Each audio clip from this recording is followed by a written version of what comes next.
All right, in this video, we are going to see Representative Madeleine Dean call out the Trump administration for failing to release the Epstein files and demand justice for the victims who have been ignored for far too long. Let's watch the full clip, and then I will give you my thoughts at the end.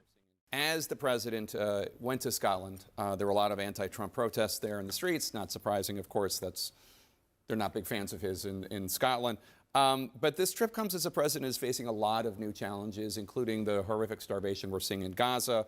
How much pressure do you think there is on the Trump administration to take action from inside the United States?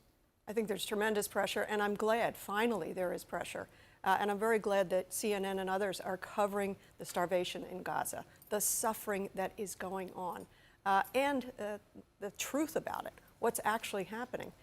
With the Gaza Humanitarian Foundation so ineptly bringing food in, and of course the blockade of the aid coming in.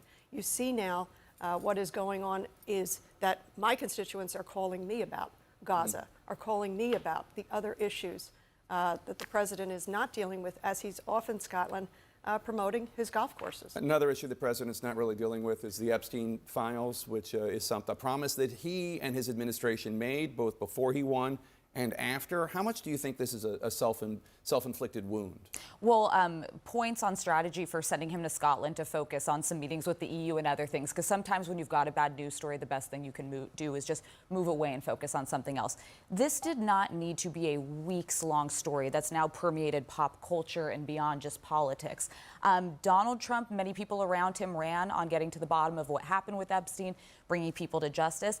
He needs to somehow get this back to the Department of Justice, say he's not talking about it, don't be talking about pardons for Ghislaine Maxwell and others, and be able to focus on his agenda. The fact that this has dragged out for so long is just pure malpractice by those advising him and the president's inability to stay on message. He's got to get back to a proactive message, because this is something that we're a year and a half out from the midterms. There's going to be 20 other news cycles that happen before then, but people actually care a lot about this, and it will matter to House members who are up. And Jamal, the latest of President Trump's attempt to change the subject, he went on Truth Social last night and said that Beyoncé, Oprah, and Vice President Kamala Harris should all be prosecuted for receiving or giving endorsement money during the last election. I don't think that that's going to work, but I mean, do you think he's just going to keep throwing out anything he can at the wall? Yeah, I think people are more happy that Beyoncé had a Destiny's Child reunion at her last concert show than whatever Donald Trump has to say about Beyoncé. The reality here is that the president's trying to change the subject, and he's not having a very good job at it. But what the Democrats know is that because this scandal has erupted, they're not able to move anything else out of the House. There was an immigration bill they wanted to move out of the House they weren't able to get done because they had to get everybody out of town. The reality is this is keeping the Trump administration from moving forward, and that might be the thing that's the most important for the American people, is that bad things aren't happening because this guy can't get out of his own way.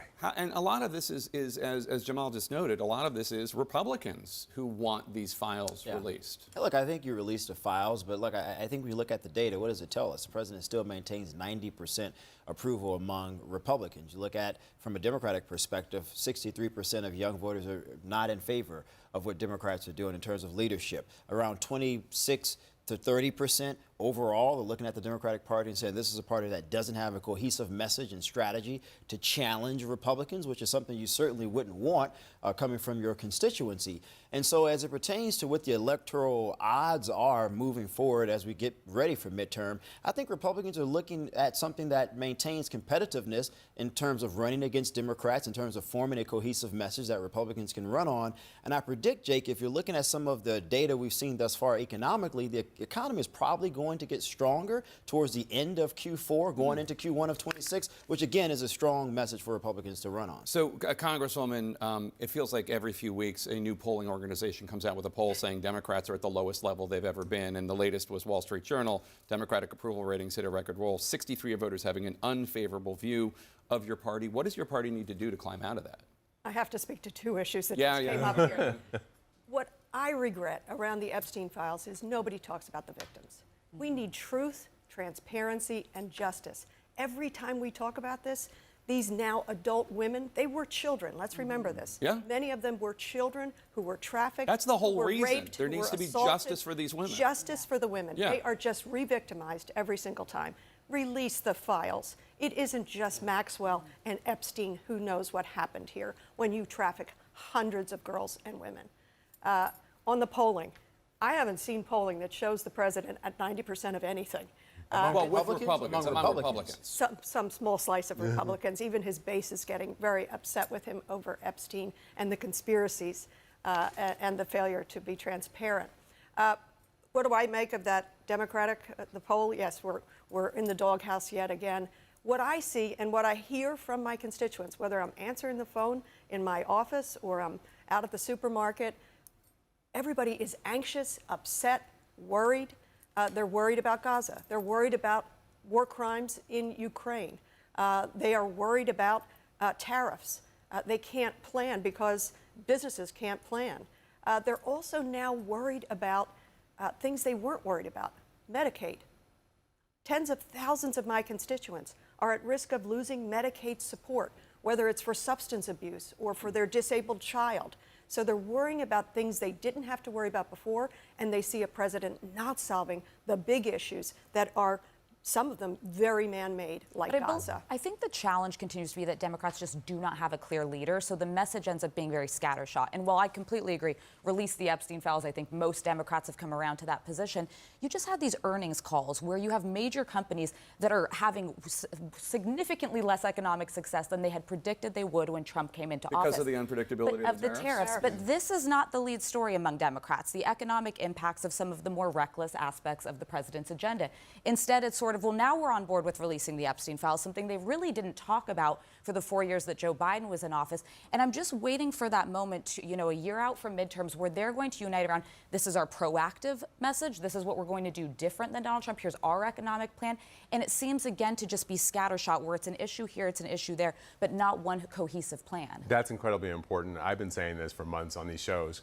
Democrats are doing a fantastic job at the anti-Trump messaging. And the reason why we have the big, whatever, bad bill, the reason that bill is where it is because Democrats are making those effective messages. What we do not know yet is what the Democrats want to do. What's their vision for making the country a better place, and how is it going to work for working people? And I would just say to you, Democrats are still beating Republicans by 3 points in generic head-to-heads in these congressional races. That message is not to an increase in their support numbers. The stock market has added $10+ trillion. Look at the big 5 tech companies in this country. They're adding value to investors in real time. You can't just overlook that. I serve on Foreign Affairs Committee.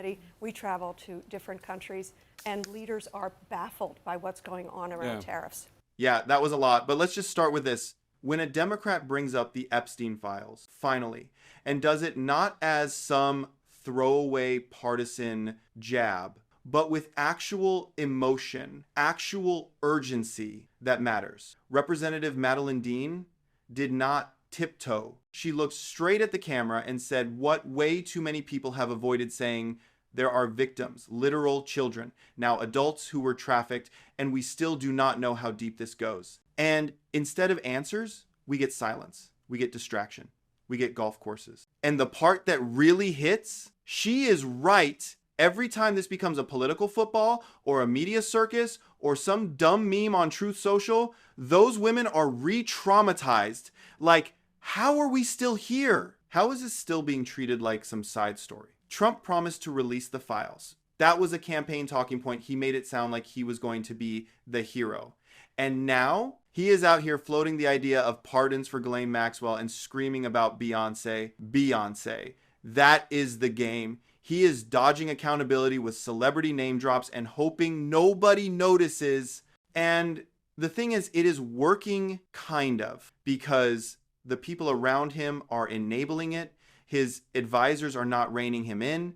There is no discipline, no responsibility, just a mess. I mean, a self-inflicted mess at that. But here is where I think we as Democrats have to own something too. Because some of the panelists were right, this should have been front and center years ago. There was a window where we could have made this our issue. Transparency, justice, protecting kids, and we did not. We waited until it started trending again. That cannot happen anymore. Now, that whole Democrats do not have a message thing they kept throwing around, that is lazy. It is not that we do not have a message, it is that we have let Republicans drown it out with culture war garbage. We are literally out here lowering insulin prices, protecting Social Security, expanding clean energy, and fighting to keep healthcare, but you would never know it if you just watch cable news. So yeah, Message discipline, we need more of that. Cohesion, sure, but do not tell me we are empty. And that bit about Trump still having 90% support in the GOP, okay, but that is their mess. Let them deal with their cult. I care about the voters who are actually persuadable,